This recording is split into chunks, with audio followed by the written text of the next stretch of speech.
Hello friends. आज मैं एक जो मैसेज दूँगी वो बहुत प्यारा मैसेज दूँगी आपको।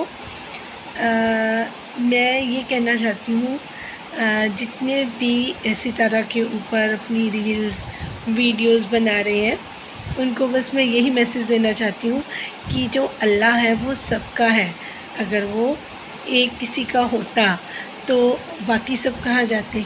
तो अल्लाह तो सबका है। जैसे पेरेंट्स हम सबके अलग अलग हैं, एक एक पेरेंट्स है, मतलब एक एक मदर फादर है, लेकिन जो अल्लाह है वो तो सबका है। तो हमें किसी से हसद नहीं करनी होती, जितना हमारे नसीब का है उतना हमें मिल ही जाता है। तो इस तरीके से घबराने की बिल्कुल ज़रूरत नहीं है। जिनके चैनल्स ग्रो हो चुके हैं या जिनके हो रहे हैं या जिन्होंने नए खोले हैं, उन सबको एक ही मैसेज मैं देना चाहती हूँ कि अगर हमारी किस्मत में जितना हमें लिखा है हमें मिल जाएगा। जो दूसरों की किस्मत है वो उनके साथ है और अल्लाह किसी में फ़र्क नहीं करते। तो आप सब लोग यही है कि अपना काम बहुत अच्छे से करें, फोकस्ड होकर करें और दूसरों को नीचे गिराने की कोशिश बिल्कुल ना करें।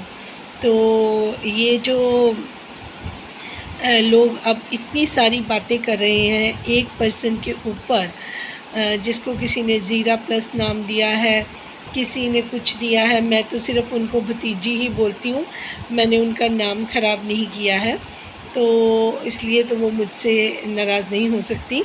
पर मुझे जो उनसे कहना है वो ये कहना है कि आप अपने में टैलेंट अगर आप में है तो आप उसी बूते को लेकर शायद आप कहीं भी इससे भी ज़्यादा कुछ कर सकते हो। लेकिन अगर आप बड़ों को नीचे गिरा के या इस तरीके से बातें करोगे तो वो अच्छी बात नहीं है। अब मैंने किसी से सुना है जो इनके हीरा के पार्टनर हैं, उन्होंने जो व्यूअर्स को कुछ लिंक शेयर करे हैं ताकि वो चैनल वालों को व्यूज़ ना मिल सके और वो जो व्यूज़ हैं वो अदर्स के उस पे चैनल पे जाके लिंक्स पे जाके लोग देखें।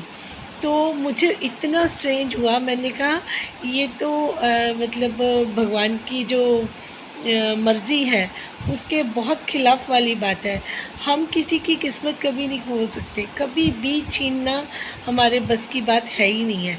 तो ये जो देता है जिसको देता है, कहते हैं ना खुदा जब देता है तो छप्पर फाड़ के देता है। तो उसके देने का तो मतलब आप हम लोग जितना मांगते हैं कई बार वो हमें इससे भी कहीं गुना, हमारी सोच से कहीं गुना ज़्यादा दे देता है। पर इस तरीके से किसी को किसी के वार करना, किसी के पीठ पीछे, ये सब बहुत गलत बातें हैं।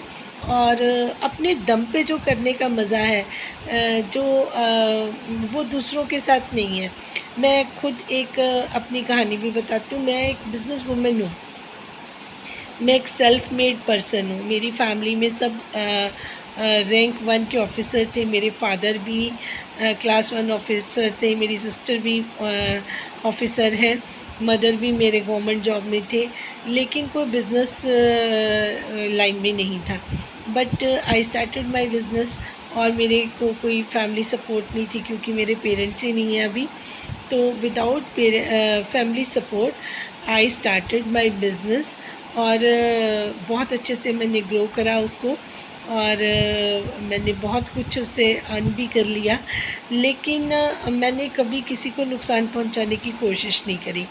कंपटीशन में हूँ, चंडीगढ़ में हूँ, एक पूरे ऑल ओवर इंडिया की एडवर्टीज़मेंट पब्लिकेशन का काम करती हूँ, रेडियो टीवी चैनल की एड्स का काम करती हूँ। बट मैंने कभी भी किसी को अपने से कम नहीं समझा या अपने आप को सबसे ज़्यादा सुपीरियर नहीं समझा। तो लेकिन जो मतलब दूसरे लोग हैं जो अपने अपने फील्ड में अचीव कर रहे हैं, कुछ अचीवमेंट्स हैं उनकी, जैसे सितारा है, तो मैंने उनको उनके लिए व्लॉग्स भी बनाए और उनको एडमायर भी किया, उनके अचीवमेंट्स पे उनको कॉन्ग्रेचुलेशंस बोला और मैंने उनको बहुत इज़्ज़त करी उनकी। तो मुझे तो अच्छा लगता है कि अगर कोई अपने फील्ड में अचीव कर रहा है कुछ, तो उसको डिज़र्विंग जो रिस्पेक्ट है मिलनी चाहिए। और अपने आप को ना किसी से कम समझना चाहिए, ना किसी से ज़्यादा समझना चाहिए। कम इसलिए नहीं समझना चाहिए कि आप सेल्फ मेड अगर पर्सन बनते हो तो आप इतने सैटिस्फाइड होते हो, आपको लगता है कि आपने जो मेहनत करी है वो आपकी खुद की मेहनत है, विदाउट एनी हेल्प। मेरे तो मैंने बताया कि मेरे पेरेंट्स भी नहीं थे, वो अभी भगवान के पास है। और जो मेरे अदर्स सिस्टर ब्रदर हैं वो अपनी अपनी लाइन का काम जानते थे, तो वो मुझे सपोर्ट कर ही नहीं सकते थे। तो मैंने अपने पसंद का काम चुना जो मुझे अच्छा लगा, और फिर मैंने उस पर बहुत ज़्यादा मेहनत करी। तो उसी मेहनत के नतीजे आज मुझे दुनिया बहुत रिस्पेक्ट करती है। मैं बहुत बड़े बड़े बैंक्स के साथ भी काम करती हूँ, मैं गवर्नमेंट के साथ एसोसिएटेड हूँ, तो इस सब के लिए मैं खुद ही ऑनर हूँ, और मैं बहुत अच्छे से अपना काम कर लेती हूँ। पर मैं दूसरे जो अदर्स लोग हैं, चाहे वो व्लॉगर्स हैं या कुछ भी हैं, है ना, मैं उनको जिनको पसंद करती हूँ, जिनके काम को पसंद करती हूँ, मैं उनको कभी अप्रिशिएट करना नहीं भूलती, और मैं उनके काम को बहुत अच्छा समझती हूँ जो भी अपने दम पे काम करते हैं। तो अभी आप बहुत यंग हो भतीजी साहिबा, आपसे मुखातिब हो रही हूँ कि आप तो भी बहुत यंग हो। अगर आप कुछ क्रिएशन करना चाहते हो, कुछ भी क्रिएटिविटी आप में है, तो आप उस पर काम करो, उसको अच्छे से निखारो, फोकस करो। आपका भाई भी आपके साथ है, उससे उसको साथ लो। कोई भी आप जो भी आपको अच्छे से आता हो उसको करो। अगर व्लॉगिंग भी करना चाहते हो तो आप एक्सप्लोर करो अच्छे से अपना पाकिस्तान, जो भी आपको अच्छा समझते हो, किसी चीज़ के बारे में आपको नॉलेज है तो आप उसी की गाइडेंस दो, है ना। अगर आप कहते हो कि मेरी अच्छी इंग्लिश है या मैं ज़्यादा एजुकेटेड हूँ, तो आप जो ऑनलाइन भी कुछ कर सकते हो, तो you can do anything. But आप ये पढ़े लिखे होकर इस तरीके से अपने फैमिली का सोशल मीडिया पे मजाक मत उड़ाओ, ये बहुत बुरी बात है। और आप मैं तो एज अ इंडियन आपको ये समझा ही रह सकती हूँ कि हमारे यहाँ पे इस चीज़ को बिल्कुल अच्छा नहीं समझते। आपके यहाँ पे भी इसको अच्छा नहीं समझते होंगे, पर आपको क्योंकि आप एजुकेटेड लोगों की लाइन में आते हो, तो आपको you should be very careful about it कि जो दूसरे लोग कर रहे हैं, फैमिली के दूसरे पर्सन कर रहे हैं, आपको उससे हटके हो। आप हटके इसलिए हो क्योंकि आप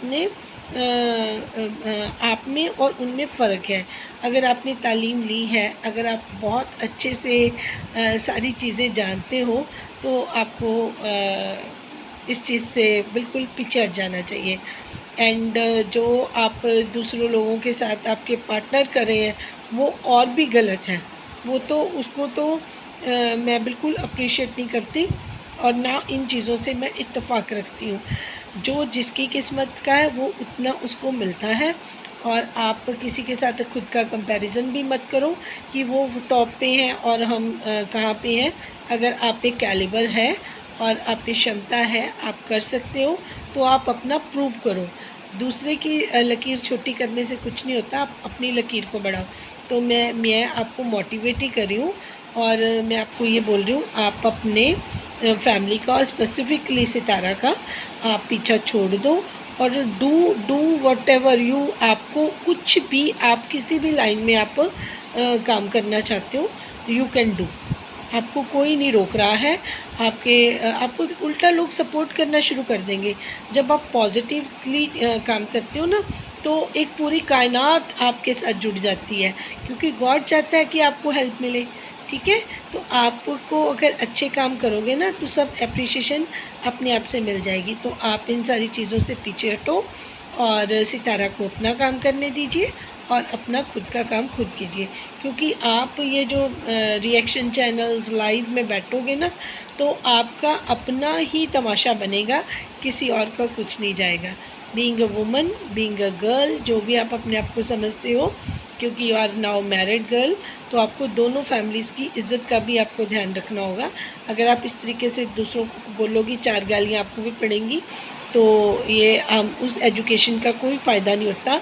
अगर हम अपनी डिग्निटी को मेंटेन ना करें, या फिर अपने आप को रिस्पेक्ट ना दिलवाएं। अगर आप किसी के ऊपर कोई भी पत्थर फेंकोगे तो दूसरा इंसान भी आपकी तरफ कुछ ना कुछ ज़रूर फेंकेगा। तो मैं उसमें जाती हूँ, अगर हम किसी को परेशान नहीं करेंगे तो हमें खुद भी परेशान नहीं होना पड़ेगा। ठीक है, तो ये जो हमने बेलगाम अपने आप को कर रखा है घोड़ी की तरह, तो वो बेलगाम वाला काम आपको बंद करना पड़ेगा। ये सजेशन मेरा स्पेसिफ़िकली आपके लिए है। और मैं चाहती हूँ कि हर किसी को सोशल मीडिया पे पॉजिटिव होकर आना चाहिए, ताकि जो हमें व्यूअर्स वॉच करते हैं वो पॉजिटिविटी लेके कुछ सीख के फ्रेश होके यहाँ से निकलें, ना कि अपने माइंड पे बर्डन डाल दें, है ना। फिर कई बारी तो ऐसे व्लॉग्स होते हैं कि अपना मन ही ख़राब हो जाता है, अपना माइंड भी नेगेटिविटी में आ जाता है, तो इन चीज़ों का कोई फ़ायदा नहीं है। तो be careful about it and thank you for watching. और मेरा चैनल जिसने सब्सक्राइब नहीं किया वो करें, और इसको लाइक और सब्सक्राइब दोनों करें। और अगर कुछ अच्छा लगे तो मुझे अप्रिशिएट भी करें through comments. Thank you so much, bye bye.